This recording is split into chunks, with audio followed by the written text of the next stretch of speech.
Hello and a very warm welcome to Political Economy with Shweta Punj. The unthinkable has happened. India has been levied a 50% tariffs by the United States.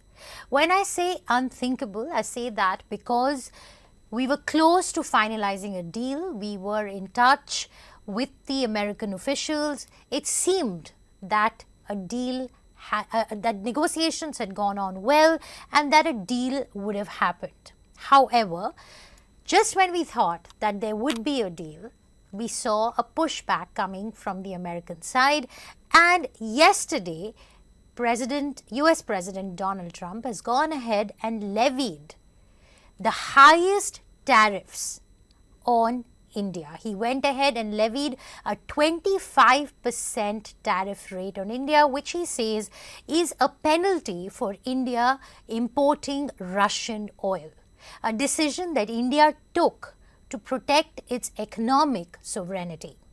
It made financial sense for us to import Russian oil because it was helping us in keeping our inflation under check. And let's not make any mistake. The fact is that the United States has supported us all this while in that decision. The only other country that has been levied such high tariffs is Brazil. But the relationship the United States has with India is nothing like the relationship that it has with Brazil. The relationship with India is very unique. It's very multi-layered. We have a huge diaspora community in the United States. There are tech engagements that we've had with the United States for decades. We have remittances coming in from the United States. Indian students go to the United States every year in lakhs. In fact, amongst all the communities in the United States, the Indian community is amongst the largest. So clearly, it's a relationship that cannot be taken lightly. It's a relationship that goes beyond trade and tariffs, and which is what makes this very, very complicated. How did we get here? Where do we go from here? And what is at stake for India? What are we really talking about in terms of the impact on the Indian economy in the case that India has to deal with 50% tariffs, which would pretty much block out the US market for our Indian exporters. To understand this in greater detail, we have with us Mr. Madan Sabnowis, Chief Economist of Bank of Baroda, and Professor Biswajit Dhar, Distinguished Professor, Council for Social Development in Delhi. Thank you very much, Mr. Sabnowis and Professor Dhar, for joining us. Let me begin with you, Mr. Sabnowis. No one saw this coming. We heard him say that there will be penalty tariffs on us, but with Mr. Trump, he's so temperamental. I think last night has come as a shocker for everybody, even the policymakers, all of us here in the media as well. So I want to get a sense from you, Mr. Sabnowis, on one, how are you reading into this development? We have 21 days to go back and negotiate with them before the 25% additional tariffs that have been levied on us kick in. Sorry, and so how are you reading into this? See, in my view, we should look at it from the point of view of what America is trying to get. The idea is to give us 21 days time to negotiate. So it's a kind of an ultimatum being given that, look, we have been talking for the last 3-4 months, and now we better come and strike a deal. So to keep the sword of Damocles hanging, he said that, look, there's going to be this 25% additional tariff on account of importing Russian oil. Very, very illogical to my mind. But yes, that's the way it's been presented by Mr. Trump. And now it's left for the Indian government to get back to the table and start discussing, trying to negotiate with the US what could be the best possible deal. So that's why I look at 21 days. It's not that he has said, I'm going to do it immediately from tomorrow onwards. It's more a case of saying that there is a window of opportunity which is there, a window for negotiation. And now it depends upon what are the best possible terms on which we're able to negotiate. Because we should remember that there are two sets of tricky issues out here. One is purely economic, where America would like to have more of the agricultural and dairy products enter into India. We do have our reservations out there. We need to protect this particular segment. And the second is slightly more political. when you're talking of saying we should not be importing oil from Russia, this was something which was done earlier. Number of countries, including the European Union, have been importing gas from Russia. So it's a slight shocker, but I would think that's the way in which Mr. Trump would like India to work fast and come to an agreement with his set of officials. So let me bring in Professor Dhar here. You've been seeing in trade negotiations that India has done for several decades, Professor Dhar. India is well within the WTO rules in the kind of tariffs that it imposes. So one, the tariff king argument does not really work for India. Our tariffs are fairly competitive and at par with the other countries. So I want to ask you, are you looking at this as a negotiation tactic? Is this what Mr. Trump wants, or is he serious? No, I think it's a negotiating tactics, and of course, he also wants what Mr. Sabnabis just said, that he wants India's agriculture and dairy markets. Now, look at the way he has actually defined his America First trade policy. This, he says, is a mechanism to reduce trade deficits that US is running vis-a-vis major trade partners. Now, if that has to happen, then it's only logical that the US would be pushing agriculture and dairy products into its partner countries, where, like India, where there is a large deficit. And let me also remind you that, when China did a deal with the Trump administration, the first Trump administration in 2020, agriculture and dairy products was an important part of that trade deal, because he forced these products down the throat of the Chinese and got that deal done. Now, of course, for India, it's a no, and we have made it very clear that agriculture and dairy, these sectors are not. These are red. We have actually drawn red lines. We haven't put these issues, these sectors, on the negotiating table in any of our FTA negotiations. And even in the WTO, taken a very strong kind of a position there. So it was completely out, and everyone knows it, that this is India's position. We have been battling in the WTO as well, where I've seen this play going on. Let me also say a little thing about the when you talked about the WTO compliance. What Trump narrative actually turns the whole WTO the structure on its head, because you know that the WTO provides special and differential treatment to developing countries, and there is a clause of non-reciprocity that developing countries are not expected to make the same level of tariff cuts or same level of liberalization as compared to the developing countries. Now, what Trump has now done is that he is seeking special and differential treatment for himself now. See, until yesterday, we wanted the GSP to be restored. Now, what Trump is doing is that he is seeking duty-free access to all countries, including the developing countries, while he has put tariffs which are now 18.3%. The average tariffs after what he has done on 31st of July has gone up to 18.3%, which is among the highest in the world now. So he can't complain that India has highest tariffs. He is the one who has actually put highest tariffs in the world. That's right. Even agriculture, US agriculture has been so protected. It's been one of the most protected industries, and the kind of tariffs that the US imposes on agricultural imports range from anywhere from double digits to triple digits. The highest is about 200%. No, Shweta, the problem with agriculture, US agriculture subsidies. And this has been the battle that we have been fighting in the WTO, because the US has always been telling us to drop our tariffs, and our point has been that you drop your tariffs, we will you drop your subsidies, we'll drop our tariffs. And the subsidies that the US has given, and this is officially recorded in the WTO, has gone from about $61 billion in 1995 to almost $230 billion now. Wow. So it's kept increasing. So how can you compete? How can you compete with a country which is giving so much of subsidies, and American agribusiness sells around the world their products below cost? They're in fact dumping.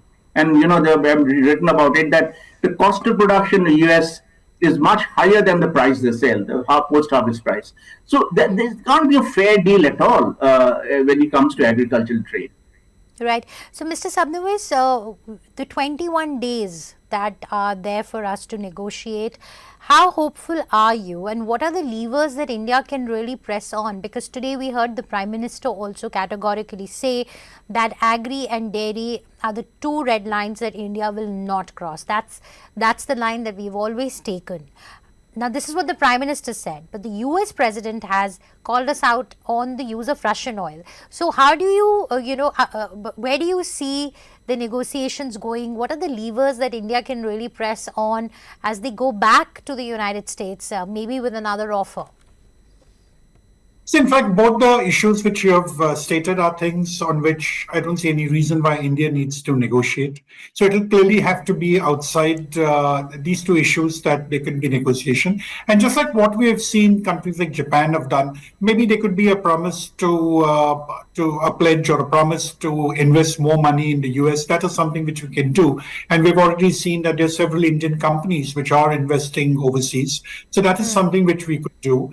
And if we're talking of non-agricultural goods, just like what we have done with the FTA with Britain, we could probably be allowing more goods to come on favorable tariff rates or maybe at zero tariff rates. I'm sure the ministry would be best equipped to choose those particular products. I think that would be a way in which you could probably placate the US and make sure that we don't give up our sovereignty or in terms of any kind of a compromise on agriculture. Because oil is a very tricky issue, not just for India, but I think for the rest of the world too. But let's assume that theoretically or hypothetically, Russia should not be supplying oil to anyone in the world. We can actually see that the overall price of oil is going to really increase for each and every country because Russia actually accounts for around 10 to 11% of overall oil supply. So if they're not allowed to sell to the world, intuitively we can see that the entire world is going to suffer. It's not just a case of India. We have other countries also which are importing from China. So overall supplies are going to get affected. Professor Dhar, your thoughts in here on what are India's options at this point? What can we go back to them with? Something that will pacify the US administration and we could and India does not end up giving away too much. Yeah, no, I'm saying that the point you're making that are there any options now? I think these options have been exhausted already because we've already been talking about the low-hanging fruits. Like, for instance, there are a range of horticulture products, nuts and others. We're already giving market access to American companies here. And those could be increased. And we could actually give lower tariffs on a range of manufacturing products, including automobiles, which US has been talking about. Now, all those options were already on the table before the 25% tariffs were imposed. So now we are in a situation that that US is very clear that US just wants agriculture.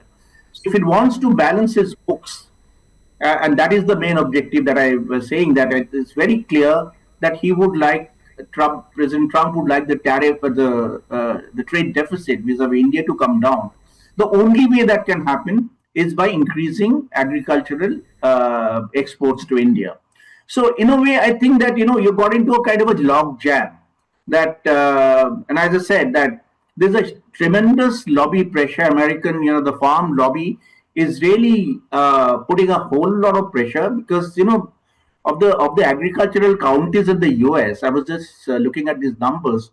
77% of these counties had actually voted for President Trump.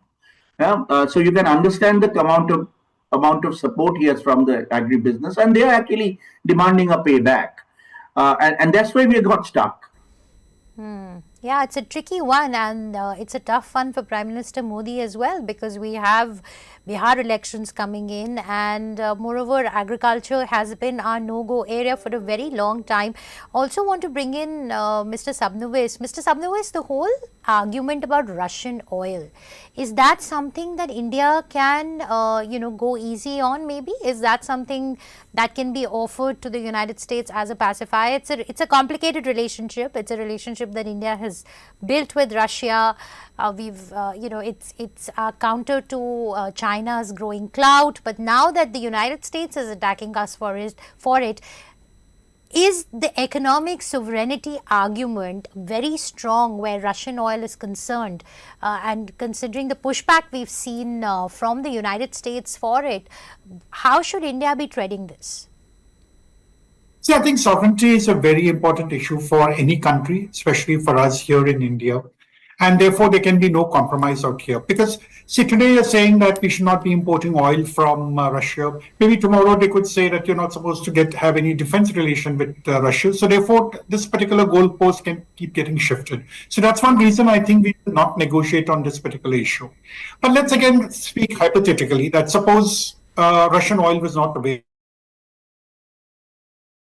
22, we were managing our oil by importing from various sets of countries, primarily in the Middle East. So therefore, it was not really a major challenge to procure oil. It was only after the Ukraine war, when the price of crude oil went up to $120, $140 per barrel, that we were able to negotiate good deals with Russia and get it at a discounted price. So even today, for example, if you look at which country is actually providing oil at the lowest price to India, we're not talking of the quantity. Russia still has the major chunk of around 1/3 of it. It's actually Iraq. Iraq is actually providing at a marginally lower price than Russia. We also have Kuwaiti oil, which could be coming at comparable prices. So therefore, it is possible for India to manage this thing, but it's just a case of saying that why should we give up our sovereignty just to make one person happy? I think that's going to be the bone of contention.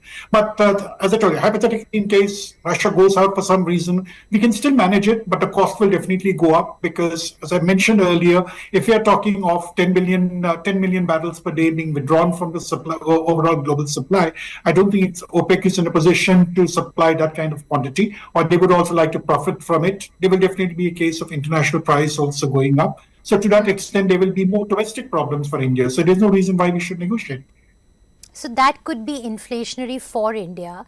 But if India were to faced with the 50% tariffs, which would really make the United States completely closed for trade, at 50%, our businesses will be completely, they will not be able to compete at those tariff rates. Let me bring in Professor Dhar here. Professor Dhar, what's your assessment of this? You know,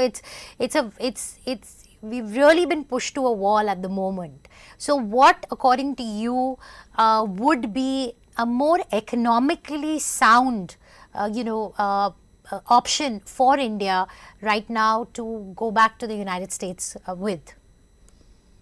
Look, as far as the tariffs are concerned, 50% tariffs, there are two sectors which are exempt, which is, mobile phones and pharmaceuticals. They're exempt at the moment. Of course, there is this, sort of Damocles sword hanging on pharma. President Trump is talking about increasing tariffs on pharma. But at the moment, these are out of the, they are not going to be hit. And these two, sectors have almost 25% of our export business to the US. So 25% is just these two. And then there is, of course, clothing, which is again 7-8%, and then gems and jewelry, which is about 11%. Now, gems and jewelry is a it has inelastic demand, and of course, the NRI won't care if the prices are going up. They will be buying. They don't have any option. They would have to come to India. So I think the only substantive sector which is going to be hit, is clothing, garments, where of course we have been having problems in the global market. We've been losing our share to Vietnam in any case, so that's the situation which faces us. And rest of the sectors have very little exposure to the US. Yeah, so I know that 50% thing is that Fiat is talking about takes into account all these major sectors. But as I said, that two sectors are out of this. 25% is out of this, and So I would think that we should actually wait and watch what happens, and what we have seen in the past, and this is the Chinese that have done it, that once a country stands up to the pressures, then Trump comes down and starts negotiating. So the only country which has been left out of this thing is China. They've been given a 90-day kind of a period to come and negotiate.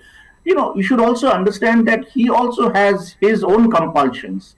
If he has to make his MAGA succeed, then he needs large markets. And he has to also engage with large markets, and that's the thing. So I think we should wait and watch how Okay. things happen. So Yeah. Mr. Trump has as much skin in the game as India does. That's what it is. It's important for Mr. Trump also to get this deal through. But talking about MAGA and the way he's going about it, making America great again, getting businesses back to the United States, I want to bring in Mr. Sabnavis here.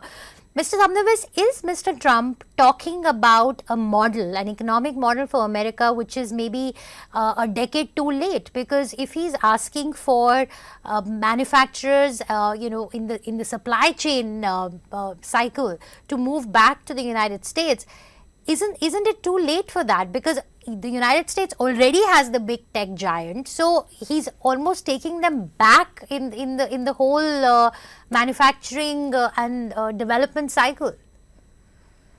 So in fact, what Make America Great Again stands for is quite antithetical to what economic theory says. So economic theory says that every country produces goods in which it has a comparative advantage. So this is how it has been over the last few decades, where countries have actually outsourced it, or they have been importing goods. They have not been unnecessarily putting in resources to produce things where they are not able to do it in an economical manner.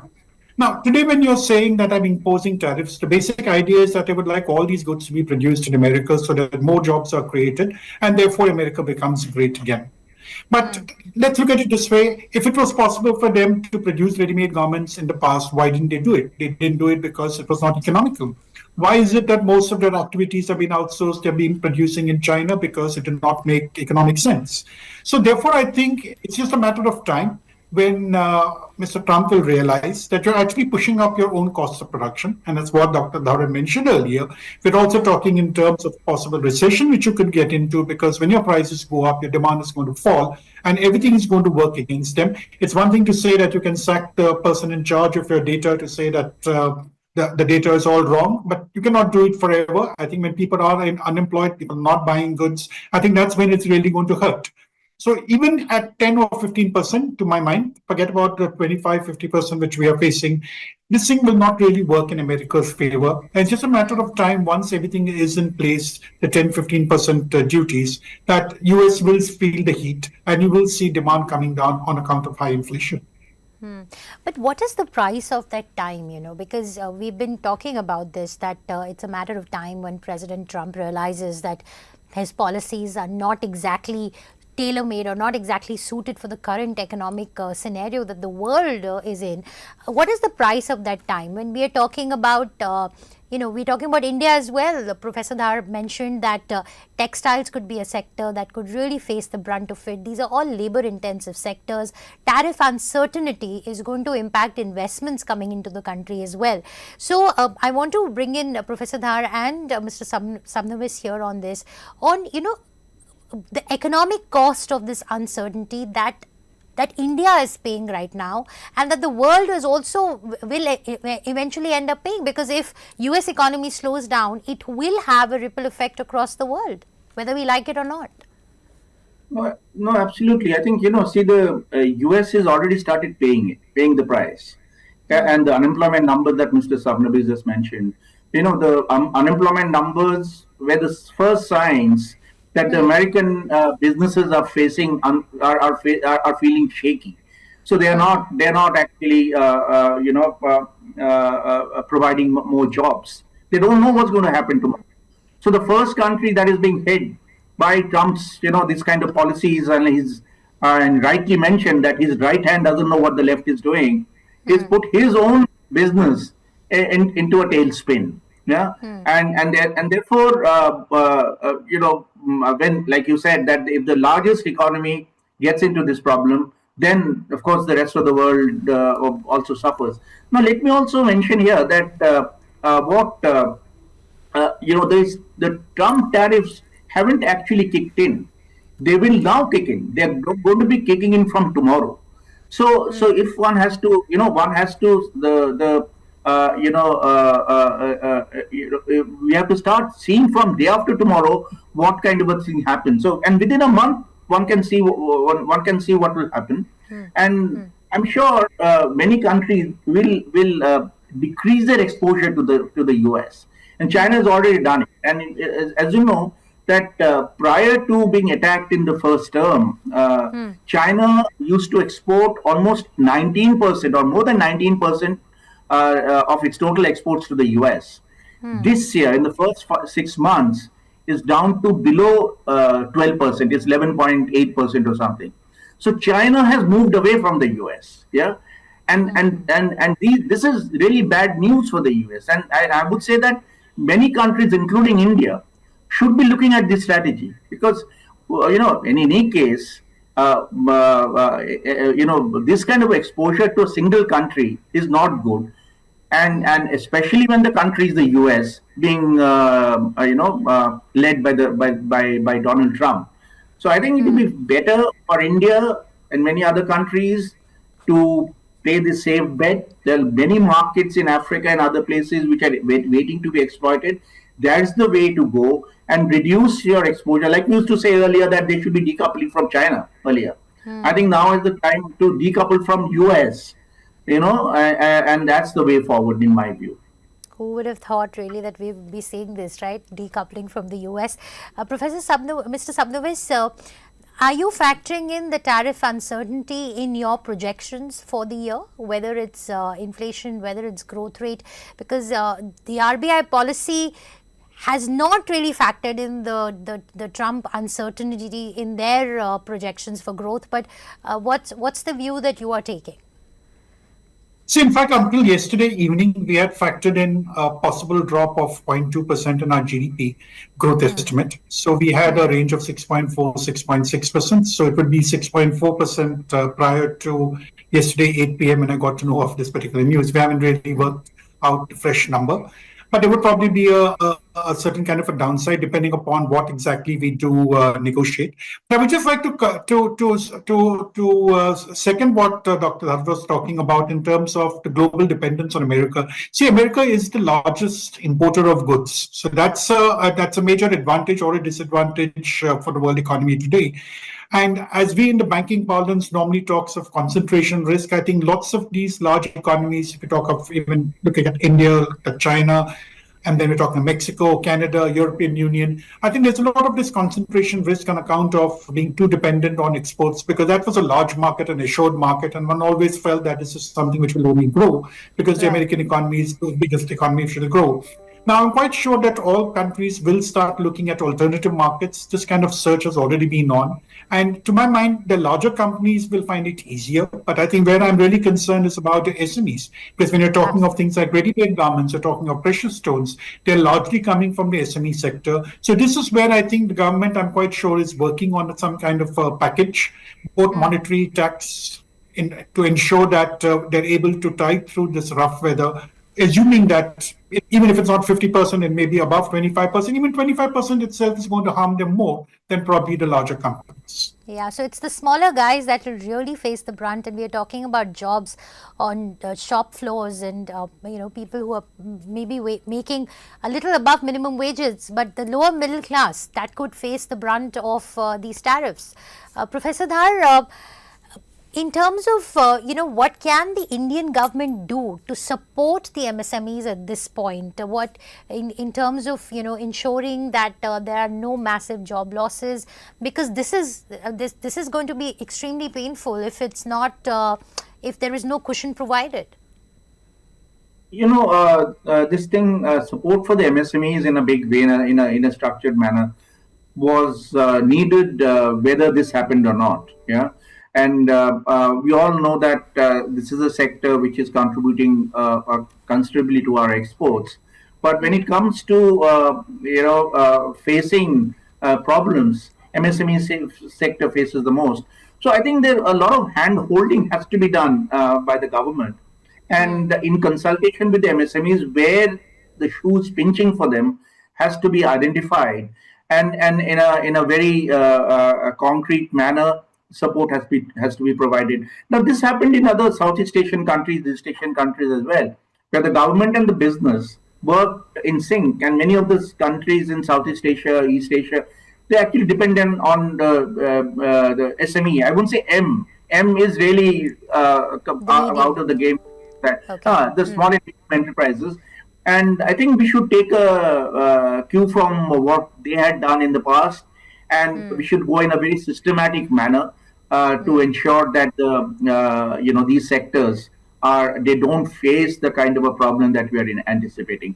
Now, this is a high time the government did it.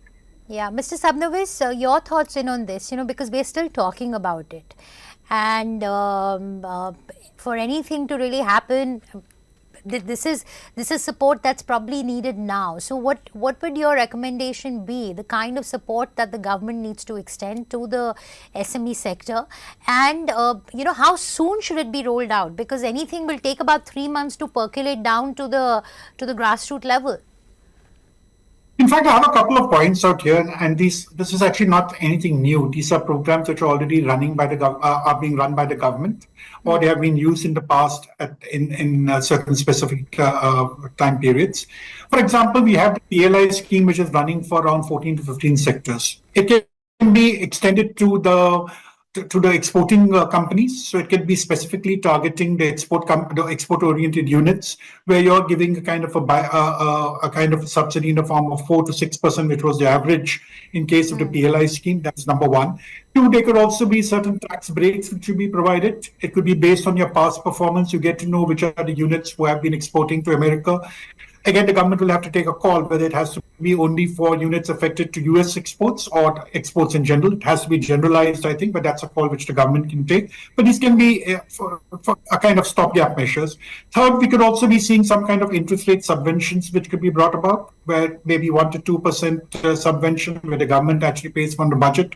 You could also have a credit guarantee scheme for the SMEs. This has been done in the past. We had the ECLGS during COVID. And I think the situation today is no different from COVID. Last time it was a health issue. Here it's a political issue which has come through. Right.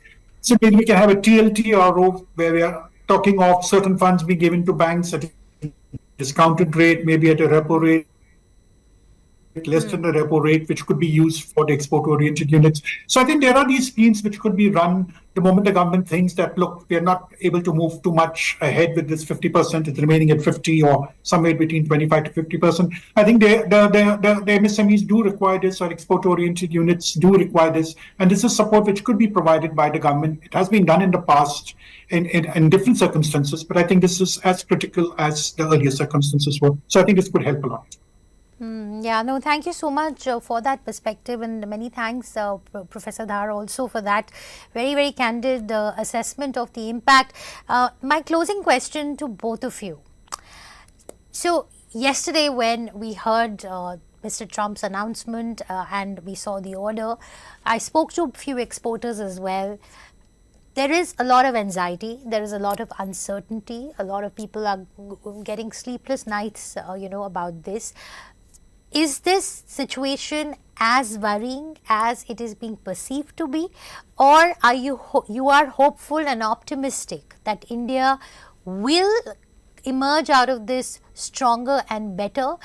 Could this be a moment of reckoning for India as well? Yesterday, Mr. Mahindra tweeted saying that this could be a 1991 reform moment for India. Do you think this could be it? I mean, is that what you're also thinking in terms of the reforms that we need to push through in terms of ease of doing business and so on?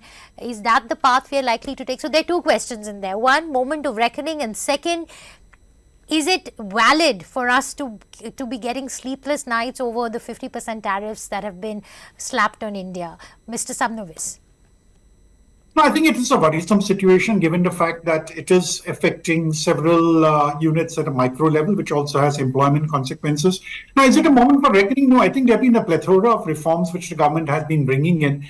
And they've done it in the best possible way, because you go and bring reforms all at one particular point of time, which we did in 91. We're definitely not in that kind of crisis-like situation. And we should remember that all this is all because of one particular man in the United States of America, probably the most powerful man today in the world, who's managed to create this kind of disruption across the world. So I don't think it's a kind of a moment for reckoning, but definitely it is a time when we could at least reorient our entire export strategy by removing the concentration risk. I think that's what Dr. Dharat said, which I feel is very pertinent. And that's the way to actually go about it. Provide all the support, because I think in the next 3 years, whatever support you provide to exporters will be, I don't think the WTO or anything is going to come in the way.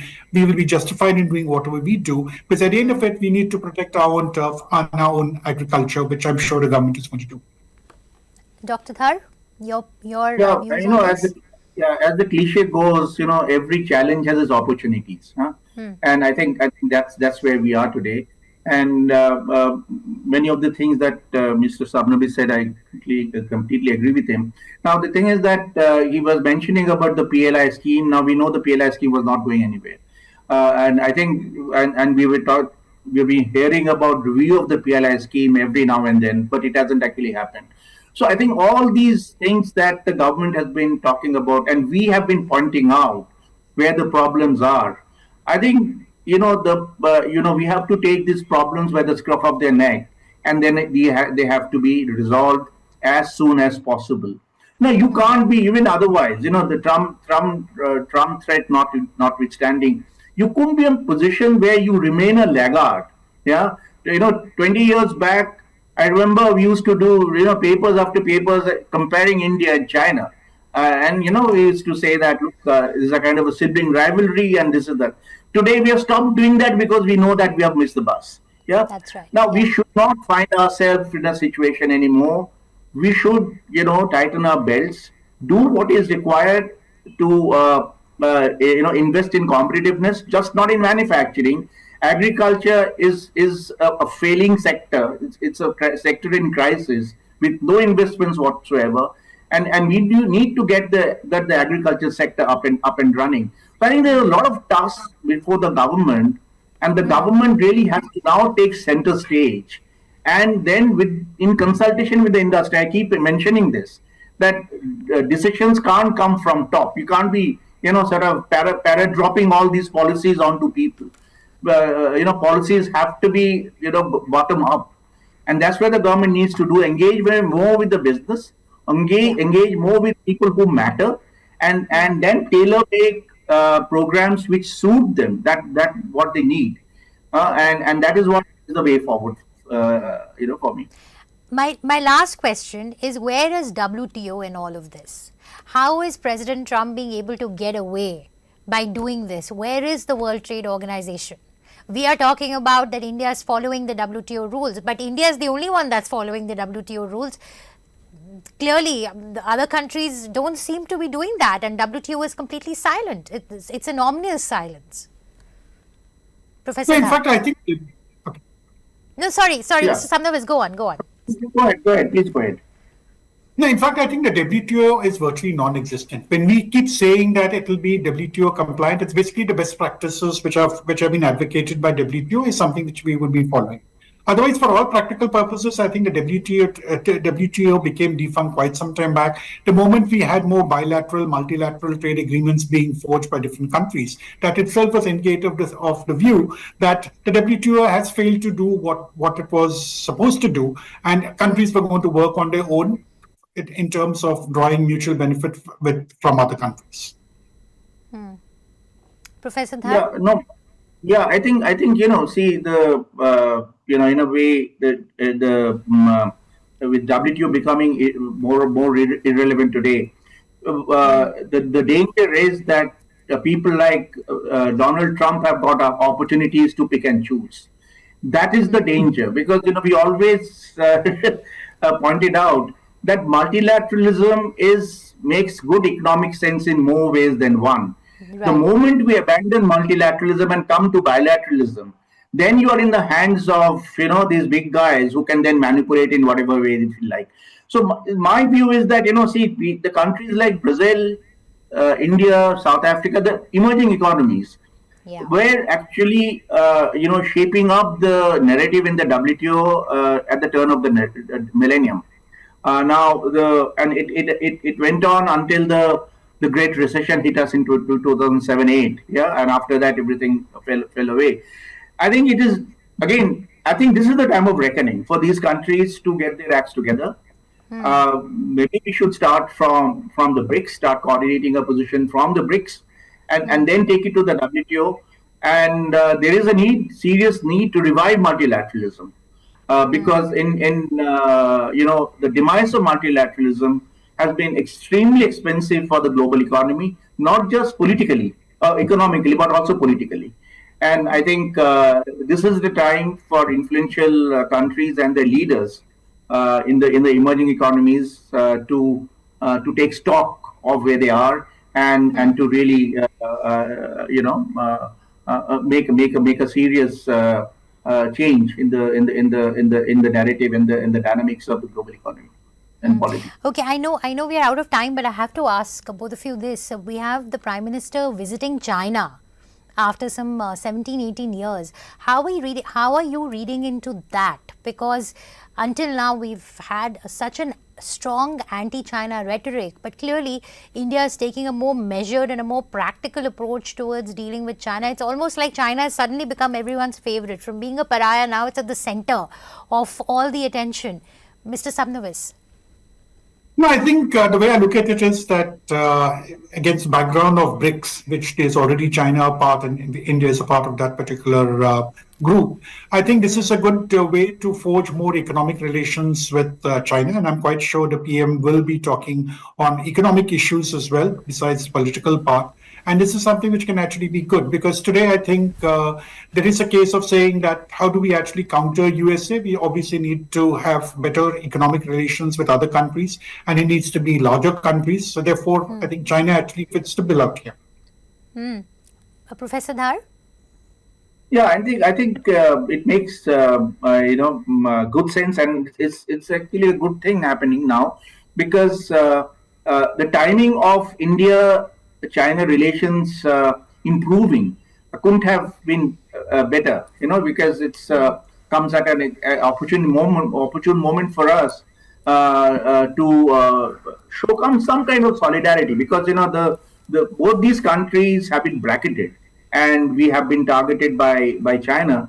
And if China and India could draw common, or joint strategies, like I mentioned in the WTO and elsewhere,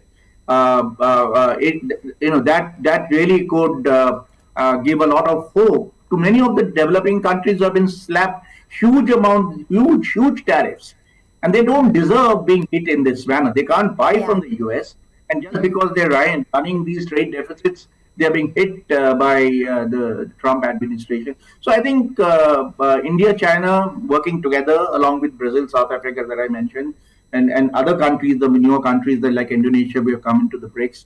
I think that they should make a real good beginning from now on, and really provide the basis for, like I said, and for the new beginning to take place. Right.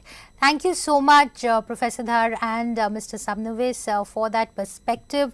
Been discussing for the past 30-40 minutes that clearly these are bullying tactics that are being used by the US president, and India is standing up for itself.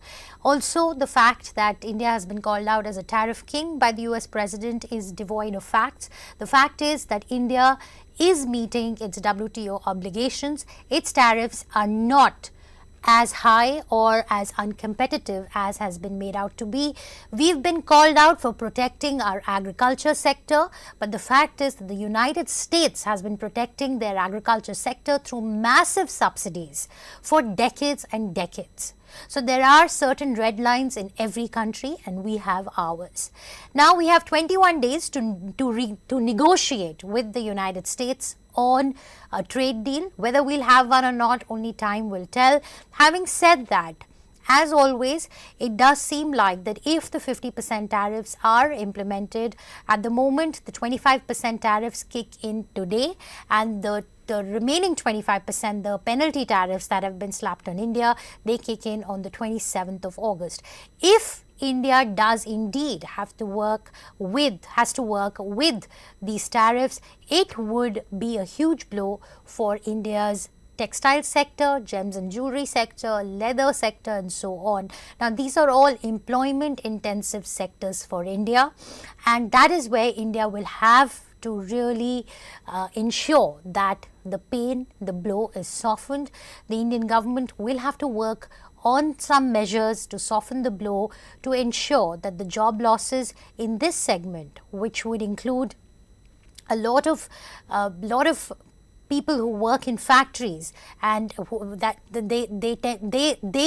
will be the ones who really face the brunt of this tariff war.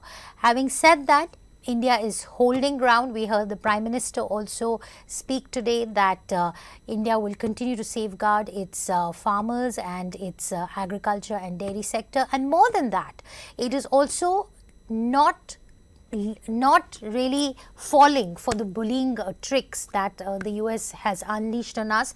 The US President, Mr. Donald Trump, might have just accelerated the realignment of the new global order.